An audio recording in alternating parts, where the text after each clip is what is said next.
کالعدم joint action committee کے پرتشدد بیانیے کی مذمت اور لاتعلقی کا سلسلہ جاری ہے۔ کالعدم ایکشن کمیٹی کا پرتشدد راستہ خود اس کے کارکنوں کے نزدیک ناقابل قبول ہو چکا۔ 9 جون کو احسان شبیر، راجہ سلطان اور 21 جون 2026 کو ایڈوکیٹ راجہ امجد علی خان نے کالعدم ایکشن کمیٹی سے لاتعلقی کا اعلان کیا۔ 22 جون کو انجم زمان، 23 جون کو کالعدم کمیٹی کے کور ممبر افتخار محمود، 26 جون کو کالعدم کمیٹی کے سہولت کار مہتاب احمد، رضوان اور محمد یونس نے کالعدم جوائنٹ ایکشن کمیٹی سے کنارہ کشی اختیار کی۔ 28 جون کو کور ممبر فیصل گیلانی، رکن محمد عابد، جبکہ 29 جون کو رکن شہزاد لون نے بھی ریاست مخالف بیانیے کو مسترد کرتے ہوئے بائیکاٹ کا اعلان کیا۔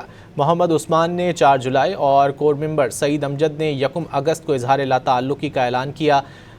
کالعدم کمیٹی سے لاتعلقی کا اظہار کرتے ہوئے حجیرہ کے رہائشی محمد عابد کا اپنے بیان میں جوائنٹ ایکشن کمیٹی سے بھی اپیل کی کہ وہ ہتھیار ڈال دیں۔